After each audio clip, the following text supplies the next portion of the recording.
जय श्री राधे। सभी सनातन प्रेमियों को मैं गौदास आने वाले हिंदू नववर्ष की सनातनी नववर्ष की हार्दिक शुभकामनाएं। और ये वर्ष आप सबके लिए मंगलमय हो, आप सबके घर में रिद्धि सिद्धि का वास हो और आप सबकी मनोकामनाएं माता पूरी करे। पूरे वर्ष पर्यंत आपको आपके घरों में अनेक प्रकार के सुख इत्यादि की वृद्धि हो, आपकी मनोकामनाएं पूर्ण हो और अनेक जो जितनी भी कामनाएं हैं वो आप सबकी पूरी हो, ऐसी हम माता जगदम्बा से प्रार्थना करते हैं, विनती करते हैं, उनके चरणों में निवेदन करते हैं। आज मन हुआ सनातन का नववर्ष प्रारंभ हो रहा है तो कुछ बिंदुओं पर हम चर्चा करें। प्रथम तो इस वर्ष जो संवत्सर रहेगा वो पिंगल नाम का होगा, पिंगल नाम का संवत्सर होगा और स्वयं बुद्ध देव इस वर्ष राजा होंगे और शुक्र महाराज इस वर्ष मंत्री का कार्य संभालेंगे। ये तो सामान्य संवत्सर का परिचय। आप सब लोग जानते हैं नववर्ष का प्रारंभ हो रहा है और सनातनियों का दायित्व भी है कि इस पूरे वर्ष को हर्षोल्लास के साथ मनाया जाए, एक प्रसन्नता के साथ मनाया जाए। और इस वर्ष प्रारंभ से ही नया वर्ष प्रारंभ हो रहा है तो आप देखिए, इस बात को आप समझिए। जिस समय अंग्रेजी नववर्ष, ईसाइयों का नववर्ष प्रारंभ होता है, या फिर मान लें कि ये कह लें कि जो वैश्विक स्तर पे जो आज नववर्ष मनाया जाता है 1 जनवरी को, उस समय आप यहाँ की स्थितियाँ देखिएगा। मौसम हमारे कई प्रदेशों में इतनी ठंड हो जाती है, इतनी स्थितियाँ बुरी हो जाती हैं कि न तो मनुष्य बाहर निकल पा रहा है, न घूम रहा है, न मौसम का आनंद ले रहा है। अनेक व्यवधान उसके जीवन में रहते हैं। मगर यहाँ पर सोचिए आप, जब सनातनियों का नववर्ष प्रारंभ हो रहा होता है, बसंत ऋतु प्रारंभ है, इतना सुंदर जाड़ा जा चुका है, गर्मी का स्वागत हो रहा है, मध्य स्थितियां हैं मौसम की, चारों तरफ सुंदर सुंदर पुष्प खिले हैं, सुगंधित। हमारे वहाँ अनेक फलदार वृक्षों पे इस समय फल के बीज आ रहे हैं, फूलों से नया नया फल निकल रहा है। तो ये एक अपने आप में इस बात को दर्शाता है कि सनातन लोग का जो ये हमारा जो नववर्ष है, ये वास्तव में नववर्ष के लायक है, इसलिए मनाया जाता है नववर्ष। आप सब लोग भी इस दिन, हमारे वहाँ तो पुरानी प्रारंभिक दौर पर भी बचपन से भी हमने देखा है कि पुराने स्तर से ही, समय से ही वहाँ पर हमारे यहाँ काफ़ी उत्साह रहता है। उस दिन नए नए आयोजन होते हैं, सुंदर सुंदर कथाओं का अनेक जगह पर आयोजन हो रहा है, अनेक जगह पर श्रीमद् देवी भागवत हो रही है, कहीं भागवत की कथा हो रही है। तो अनेक प्रकार से हम लोग मनाते हैं। वैसे होना तो ये चाहिए कि उस दिन प्रारंभ में, माने कल को प्रारंभ में, हम सबसे पहले तो स्नान इत्यादि से निवृत्त होकर मन में संकल्प लेकर, दृढ़ संकल्प से कि हे भगवान, नववर्ष का हम प्रारंभ कर रहे हैं तो ये नववर्ष ऐसे हमारा प्रारंभ हो कि पूरे वर्ष भर भी अनजाने में भी कोई अपराध हमसे न हो जाए।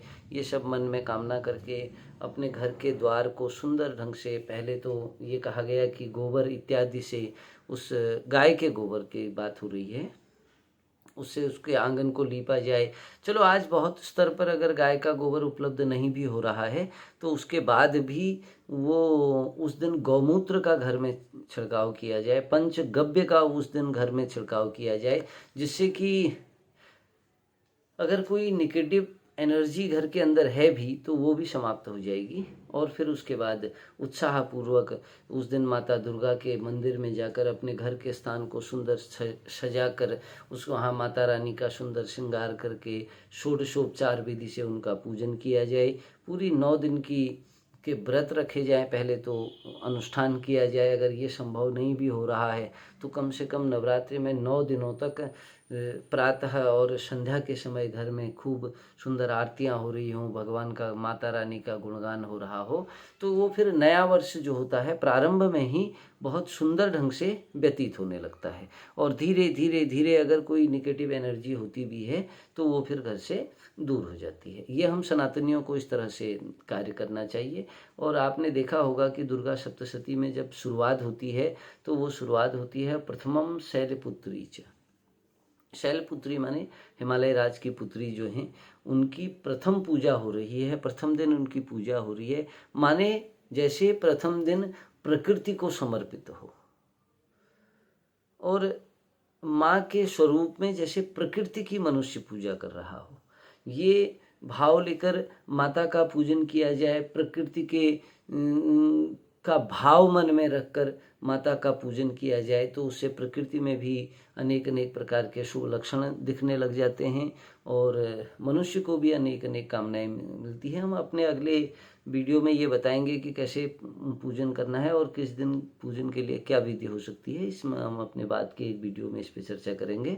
आज बहुत सारा इस पर चर्चा नहीं करते हुए केवल एक चीज़ सबके दिमाग में रहती है कि ये नया वर्ष हम सबके लिए कैसा होगा, इस वर्ष किस तरह के कार्य करने से मनुष्य किस तरह के फल को प्राप्त करता है। भारतीय कई ऐसा विषय आता है कहीं पर, देखिए हम किसी के पक्ष में या विपक्ष में कोई बात नहीं कर रहे, कहीं कहीं पर क्या होता है सकाम भक्ति और निष्काम भक्ति दोनों का जिक्र किया गया। सकाम भक्ति माने जो सांसारिक गृहस्थी लोग भगवान की पूजा कर रहे हैं, पूजा भी कर रहे हैं, कुछ पाने की चाह भी है। और निष्काम भक्ति जो हमारे बड़े बड़े संत तपस्वी जो भगवान की भक्ति कर रहे हैं मगर उनमें चाह कुछ भी नहीं है। तो निष्काम भक्ति वाले जो लोग हैं वो तो ज्योतिष पद्धति का केवल इतना ही प्रयोग करते हैं कि मुहूर्त विवेचन हो गया या फिर राशियों से संबंधित कुछ काम हो गए, तो इन सब पे और ज़्यादा फल कथन इत्यादि पे वो लोग नहीं इतना भरोसा करते, क्योंकि कर्म प्रधान के हिसाब से और मुक्ति प्राप्ति के हिसाब से सांसारिक इच्छाएं उनको होती नहीं है, इसलिए वो उस चीज़ पे ज़्यादा विचार नहीं करते। परंतु जो सकाम भक्ति करता है, जो गृहस्थ मनुष्य है, वो चाहता है वर्ष भर उसके घर में रिद्धि सिद्धि का वास भी हो और उसकी मनोकामनाएं भी पूर्ण हो। तो उस हिसाब से ये 12 राशियों को ये वर्ष कैसा व्यतीत होगा, इस पर भी हम आज चर्चा करेंगे। अभी इसके बाद उस पर हम चर्चा करेंगे इसी वीडियो में आगे। उससे पहले मैं सबको एक बात ये बता देना चाहता हूँ, हम ये नहीं कहते कि ज्योतिष आपका पूरा जीवन बदल देगा बिना कर्म के, और या फिर ये नहीं कहते कि हम कोई चमत्कार कर दे रहे हैं। हाँ, भारतीय ज्योतिष शास्त्र का अपना एक महत्व रहा है और ज्योतिष शास्त्र बहुत कुछ मदद भी आपको करता है। प्रथम बात तो यह है कि कर्म आपको ही करना होगा, आपके कर्म से ही आपको फल की प्राप्ति होगी। ज्योतिष के क्षेत्र में हम अगर ये सोचें कि कैसे ज्योतिष मदद करता है, तो ये ज्योतिष मदद तब करता है जैसे हम बारिश होने से नहीं रोक सकते हैं, परंतु हम छाता लेकर अपना बचाव कर सकते हैं। हम स्वयं की रक्षा कर सकते हैं छाता लेकर, हम अपने को बचा सकते हैं छाता लेकर। तो उसी प्रकार से ज्योतिष भी काम करता है। अगर व्यक्ति उसके उपाय करता हो, तो अगर कोई बहुत बड़ी रुकावट आ रही है तो उस बाधा को दूर करने का काम ज्योतिष करता है, परंतु कर्म आपको ही करना पड़ेगा, ये भी निश्चित बात है। इसलिए कर्म को प्रधानता दी गई है, कर्म करने से ही सब कुछ प्राप्त होगा। ज्योतिष से आपको कुछ मदद मिल सकती है, उनके उपायों से आपको कुछ समाधान हो सकता है।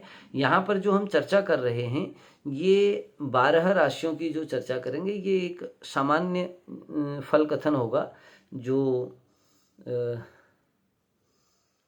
जो फल कथन ये मान लीजिए आपकी 12 करोड़ लोगों के पर एक राशि का भार आता है। अगर हम 1.25 करोड़ 1.5 अरब की जनता को मान लें, 1.25 अरब 1.5 अरब की जनता को मान लें, तो उसके हिसाब से करीबन 12 करोड़ के समथिंग एक राशि के व्यक्ति आते हैं। तो ये एक सामान्य फल कथन होगा, परंतु काफ़ी लाभ इससे भी मिलता है। अगर ज़्यादा विवेचन कुंडली का करना हो तो वो किसी सक्षम ज्योतिषाचार्य से आप लोग संपर्क कर सकते हैं। हम भी आपको इसके स्क्रीन के लास्ट में 2 नंबर भी बताएंगे, उन नंबरों पर भी अगर आप व्हाट्सअप करते हैं तो हम प्रयास करेंगे कि समर्थ ज्योतिषाचार्यों से आपकी कुंडली के विषय में विचार करके आपको एक वर्ष फल बना कर दिया जाए, या फिर कुछ वर्ष के उपाय हों।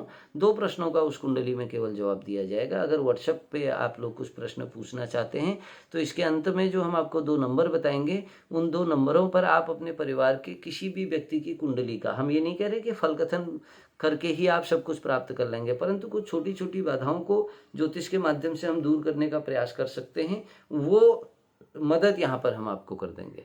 तो उस विषय में आप लोग हमारे नंबरों पर व्हाट्सअप कर सकते हैं। ध्यान रखिएगा, उसमें ज्योतिष से किसी भी कार्य के लिए फ़ोन पर बात नहीं की जाएगी, केवल व्हाट्सएप पर ही आप एक मैसेज भेज दें, अपना प्रश्न भेज दें और जन्मतिथि इत्यादि भेज दें। फिर उसके हिसाब से वो फल कथन वहाँ पर संभवतया जितना संभव हो पाएगा वो प्रयास किया जाएगा।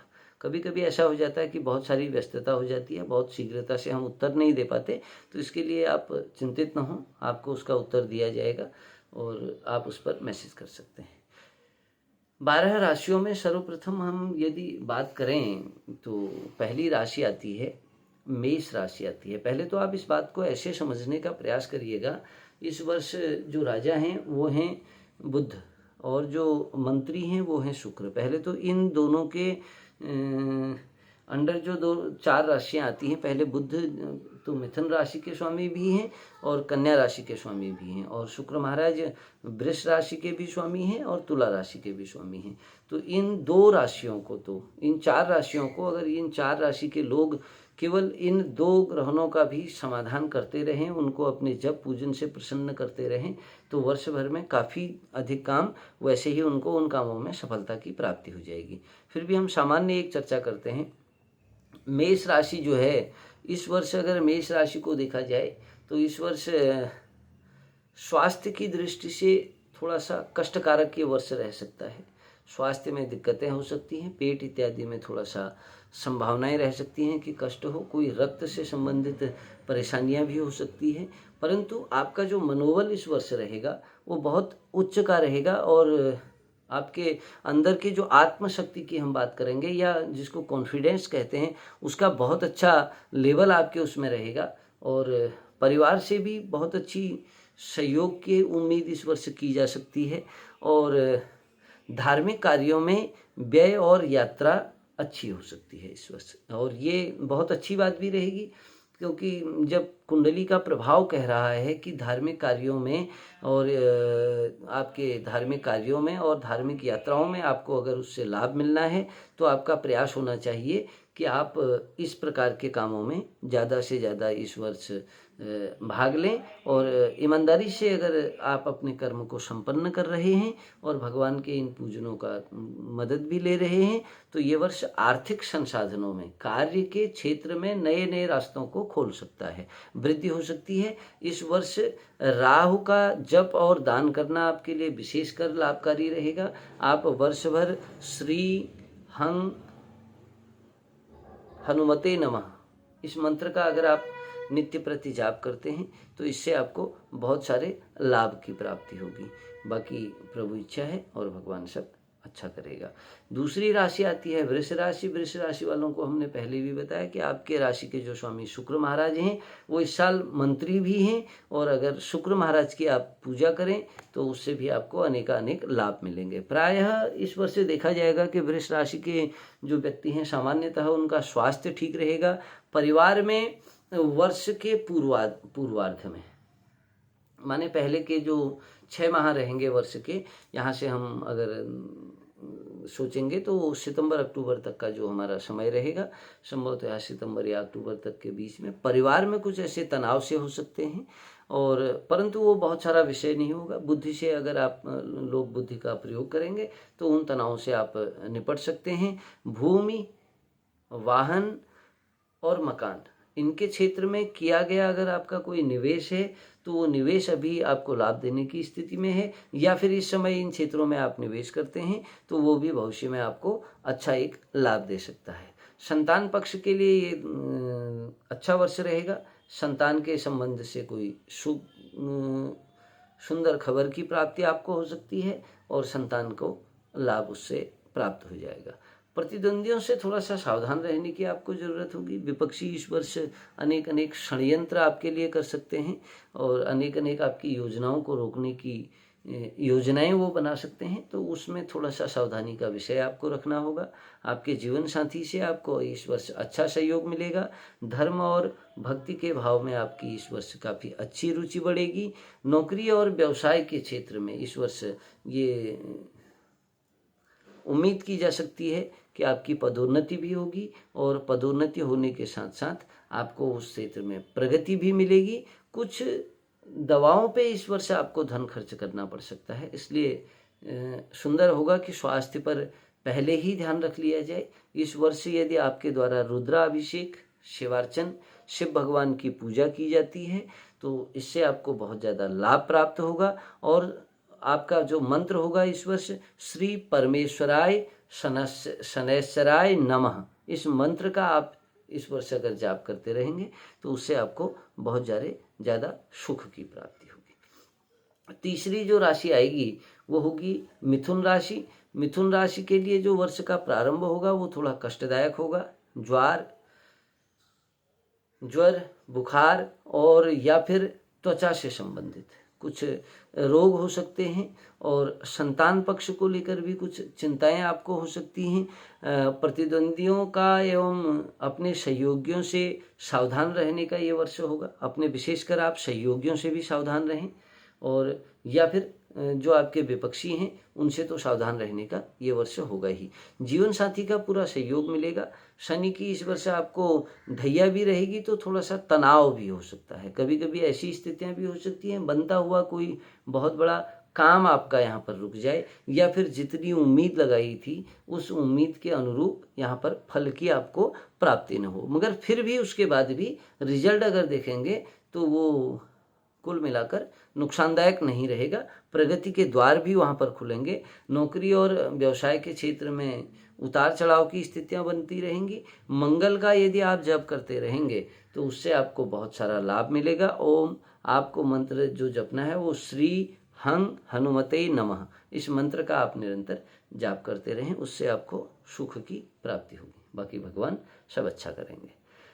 कर्क राशि को वालों को देखा जाएगा तो स्वास्थ्य के दृष्टिकोण से वर्ष अच्छा रहेगा। इस वर्ष स्वास्थ्य से संबंधित बहुत सारी चिंताएं आपको करने की जरूरत नहीं है। धन और कुटुंब में शांति का वातावरण बना रहेगा।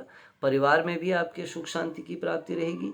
मनोबल उच्च होगा और उसी उच्च मनोबल के प्रभाव से ये होगा कि आप कई पुराने कार्यों को संपादित कर लेंगे। भूमि और वाहन के क्षेत्र में अगर आप कोई निवेश करना चाहते हैं तो ये वो समय होगा जब आपको सावधानी उसके लिए रखनी होगी, अर्थात आप जो है बहुत सारा उस पर व्यय करने से पहले एक बार उस पर विचार कर लें। संतान पक्ष से कुछ चिंताओं का कारण बन सकता है। प्रतिद्वंदियों से आपको सतर्क रहने की जरूरत है। रोग पर कुछ धन खर्च होने के भी प्रबल योग बनते हैं। पत्नी के स्वभाव को लेकर भी क्षमा करें, पत्नी के स्वास्थ्य को लेकर भी कुछ आपको चिंताएं रहेंगी। आवश्यक व्यय इस वर्ष बढ़ सकता है।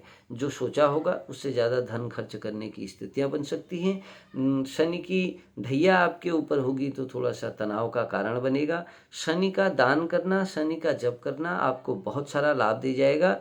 शं शनिश्चराय नमः, इस मंत्र का आप जितना जाप करेंगे या इस मंत्र का ब्राह्मणों से जाप कराएंगे तो उससे आपको लाभ की प्राप्ति हो जाएगी। बाकी भगवान सब अच्छा करेंगे। सिंह राशि की अगर हम बात कर लें तो सिंह राशि के जो व्यक्ति हैं उनको प्रारंभिक स्थितियों में जब वर्ष प्रारंभ हो रहा होगा तो इस समय स्वास्थ्य को लेकर थोड़ा सा चिंताएं रहेंगी, लेकिन कष्ट जो होंगे वो बहुत कोई बड़ी समस्याएं लेकर नहीं आएंगे और वो कष्ट स्वतः ही आपके अपने वहाँ से दूर हो जाएंगे। घर परिवार में समस्याएं तो बनेंगी परंतु आप अपनी बुद्धि से उनका निवारण कर लेंगे। वो समस्याएं इतनी ज़्यादा कष्टदायक नहीं बनेंगी कि आपके लिए बहुत सारा चिंता का कारण बना दें। और आप इस समय आपका जो भूमि के क्षेत्र में कृषि के क्षेत्र में, भवन के क्षेत्र में या फिर किसी वाहन के क्षेत्र में आपने कोई निवेश किया है तो वो इस समय आपको बहुत लाभ देगा, या फिर अगर आप इस समय निवेश कर रहे हैं तो वो भविष्य में भी आपको बहुत सारा लाभ दे जाएगा। जीवन साथी का स्वास्थ्य इस साल अच्छा रहेगा। सर्दी, जुखाम, बुखार यदि कुछ सामान्य चीज़ों को हम देख लें तो उनके अलावा बाकी सब स्थितियाँ ठीक रहेंगी। ये सब चीज़ें, ये जो हमने बताया अभी जुखाम वगैरह, इसका मतलब हम कह रहे हैं कि थोड़ा इन्फेक्शन से बचने की इस समय आवश्यकता होगी। बाकी बहुत सारा इतना कोई कष्ट का कारण नहीं रहेगा। व्यवसाय और कार्य के क्षेत्र में आप एक अच्छी उन्नति को प्राप्त कर लेंगे। इस समय आपको एक अच्छी सुख की प्राप्ति हो सकती है। आर्थिक संसाधनों में आपकी वृद्धि होगी। राहु के मंत्र का आप जितना भी जप करेंगे वो आपको लाभ देगा। राहु के मंत्र का दान करना भी आपको बहुत सारा लाभ दे जाएगा। आप श्री हंग हनुमते नमः मंत्र का भी जप कर सकते हैं। हनुमान चालीसा का नित्य प्रति पाठ भी कर सकते हैं। बाकी भगवान सब भला करेगा। अगली राशि जो कन्या राशि है, स्वास्थ्य तो मिला जुला रहेगा, सामान्य अवस्थाएं रहेंगी, कोई बहुत सारा उतार चढ़ाव देखने को नहीं मिलेगा। परिवार में अगर देखा जाए तो प्रारंभ जब वर्ष हो रहा होगा तो उस समय थोड़ा सा अशांति का वातावरण घर के अंदर बन सकता है, परंतु उस समय भी आपके साहस, आपकी बुद्धि और आपके जो निर्णय लेने की सामर्थ्य है, उस सामर्थ्य से जो आगे के मार्ग हैं वो अपने आप स्वतः ही खुलने लग जाएंगे। बाकी भूमि, वाहन और इस क्षेत्र में निवेश करना आपको भी इस समय कुछ सावधानियां रखने के लिए इशारा करता है। संतान पक्ष से चिंताएं आपको रह सकती हैं। प्रतियोगिता परीक्षाएं यदि आप कोई दे रहे हैं तो उसमें सफलता का बहुत सुंदर योग बनता है, उसमें आपको सफलता मिलेगी। शनिदेव की कृपा से सभी बाधाएं दूर होंगे। जीवन साथी का जो स्वास्थ्य होगा वो कुछ सामान्य अवस्थाओं में रहेगा, कभी कुछ छोटी मोटी समस्याओं को देखने को मिल भी सकती हैं। व्यवसाय और नौकरी के क्षेत्र में पदोन्नति के अच्छे योग बन रहे हैं। केतु का आप जप एवं दान किया करें, और आप जो मंत्र है ओम नमो भगवते वासुदेवाय या ओम नमो वासुदेवाय, इन मंत्र का जप कर लें। वैसे मंत्र पूर्ण यही है कि ओम नमो भगवते वासुदेवाय का जप किया जाए। उसके बाद आती है तुला राशि की बात आती है। तो तुला राशि में राहु और केतु के प्रभाव से थोड़ा सा प्रारंभिक स्थितियों में थोड़ा स्वास्थ्य को लेकर चिंतित होने का समय होगा। धन कुटुंब के क्षेत्र में उथल पुथल रह सकती है, प्रतिद्वंदियों से सावधान रहने की जरूरत है। भूमि वाहन के क्षेत्र में जो निवेश किया जाएगा वो आपको सुख की प्राप्ति कराएगा। विद्या अर्जन और संतान प्राप्ति के लिए ये समय बहुत सर्वोत्तम समय है। जीवन साथी के स्वास्थ्य में कुछ परेशानियां रह सकती हैं। धर्म के क्षेत्र में विशेष प्रगति आपको प्राप्त होगी। राहु और केतु का जप और दान कराइए। श्री कृष्ण शरणम मम, इस मंत्र का आप निरंतर जप करते रहेंगे तो आपके लिए ये वर्ष काफ़ी अच्छे सुख की अनुभूति कराएगा आपको, और बाकी भगवान सब अच्छा करेगा। उसके बाद जो अगली राशि आती है वृश्चिक राशि आती है। स्वास्थ्य के दृष्टि से अगर वृश्चिक राशि के लिए इस वर्ष को देखा जाए तो ये थोड़ा सा सामान्य फलकारक यहाँ पर रहेगा। संतान पक्ष से आपको किसी बहुत बड़े शुभ समाचार की प्राप्ति हो सकती है, संतान की तरफ से अच्छा मिलेगा। और धन और कुटुंब के क्षेत्र में इस वर्ष आप जो भी प्रयास करेंगे उनमें आपको एक अच्छी सफलता की प्राप्ति हो सकती है। मनोबल आपका बड़ा उच्च रहेगा और मनोबल के बल पर ही आपको इस समय अनेक अनेक सुखों की प्राप्ति होगी। जीवन साथी के स्वास्थ्य को लेकर थोड़ा सा ये चिंता का समय होगा। व्यवसाय और नौकरी के लिए ये वर्ष आपका काफ़ी लाभकारक होगा। मांगलिक धार्मिक कार्यों पर इस वर्ष धन खर्च के अच्छे योग बन रहे हैं, और इस समय आपको इन कार्यों को करना भी चाहिए, क्योंकि जब कुंडली में योग बन रहा होता है और मनुष्य जब उन कर्मों को भी अपने कर्म के रूप में उनको करना प्रारंभ कर देता है तो फिर उसको काफ़ी चीज़ों की पे लाभ मिलना प्रारंभ हो जाता है। शनि की ढैया है, इसलिए कुछ तनाव का कारण हो सकता है। शनि का जप करने से, शनि का दान करने से सुख में वृद्धि होगी, और आप श्री शनैश्चराय नमः मंत्र का निरंतर जप कर सकते हैं, उससे आपको लाभ की प्राप्ति होगी। बाकी भगवान सब अच्छा करेगा। अगली राशि धनु राशि। धनु राशि के जो व्यक्ति हैं उनको हम कहना चाहेंगे कि धनु राशि स्वास्थ्य के हिसाब से ठीक वर्ष है। स्वास्थ्य में बहुत सारा आपको कष्ट नहीं होगा। कुटुंब की तरफ से भी किसी बड़े शुभ समाचार की उम्मीद की जा सकती है। भूमि, वाहन, भवन इत्यादि में जो आपने निवेश किया है वो आपको सुख की प्राप्ति कराएगा। संतान भाव से आपको सुख की आसार मिलते हैं, और कष्ट इत्यादि अगर कोई जीवन में आएगा भी तो वो बहुत बड़ा नहीं होगा, उसका अपना समाधान स्वतः ही होने लग जाएगा। और आपको बहुत सारा परेशान होने की ज़रूरत नहीं है। स्थानांतरण की अगर आप रोजगार इत्यादि कहीं करते हैं तो उसमें स्थानांतरण की संभावनाएं बनी हुई हैं। ये वर्ष स्थान परिवर्तन करा सकता है। और श्री कृष्णाय नमः इस मंत्र का अगर आप निरंतर जाप करते हैं तो आपको काफ़ी लाभ मिलेगा। बाकी भगवान सब अच्छा करेगा। अगली राशि मकर राशि है। मकर राशि में हम कहें तो स्वास्थ्य बहुत अच्छा रहेगा आपका, और पूरे घर परिवार में इस वर्ष हर्ष उत्साह का माहौल बना रहेगा। और भूमि इत्यादि से अगर कोई निवेश है तो उसमें आपको एक अच्छा सुख की प्राप्ति हो सकती है। सारे मांगलिक कार्य आपको मिलेंगे। उतरती साढ़े साती आपके सिर पर है तो शनि महाराज कृपा करेंगे तो काफ़ी कुछ आपको इस वर्ष से प्राप्त हो सकता है। ये जो वर्ष होगा इस वर्ष आप राहु का जप कर सकते हैं, राहु का दान कर सकते हैं। श्री राधा कृष्णाय नमः इस मंत्र का भी अगर आप जप करते हैं तो वो जब आपको बहुत ज़्यादा लाभ की प्राप्ति कराता है। अगली राशि आती है कुंभ राशि आती है। कुंभ राशि के लिए भी स्वास्थ्य बहुत अच्छा रहेगा इस वर्ष। परिवार के पूर्वार्ध में कुछ अशांति रह सकती है, परंतु उत्तरार्ध आता आता ये स्थितियां अपने आप स्वतः सही हो जाएंगी। कार्य की सिद्धि होगी और वाहन इत्यादि की प्राप्ति आपको हो सकती है। निवेश करने के लिए ये थोड़ा सा सावधानी रखने का समय भी है। और इस समय संतान पक्ष से कुछ चिंताओं का कारण बन सकता है। रोग की वजह से भी कुछ चिंता बनी रहेगी। पारिवारिक जनों में किसी को स्वास्थ्य संबंधी बड़ी समस्या हो सकती है। जीवन साथी का अच्छा सानिध्य मिलेगा। नौकरी व्यवसाय के लिए ये वर्ष आपका बहुत अच्छा है। आय के स्रोतों में वृद्धि होगी, परंतु फिर भी इस वर्ष आपको सावधानी रखनी चाहिए। और ओम श्री शनैश्चराय नमः इस मंत्र का निरंतर जप करना चाहिए, या किसी विद्वान ब्राह्मण से जप करा के उसका हवन कराना चाहिए।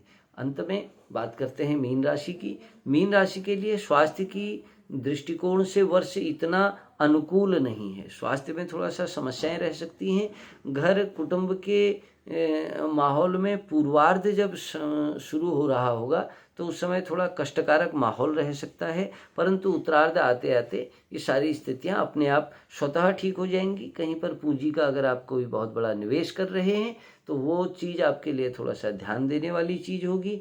भूमि वाहन इत्यादि में निवेश करने से इस वर्ष बड़ी हानि की भी संभावनाएं बनती हैं, इसलिए अगर ऐसा कोई निवेश कर रहे हैं तो उससे पहले आपको सावधान होने की ज़रूरत है। संतान पक्ष से आपको अच्छा शुभ समाचार मिलेगा। अपने जीवन साथी से आपको अच्छा शुभ समाचार मिलेगा।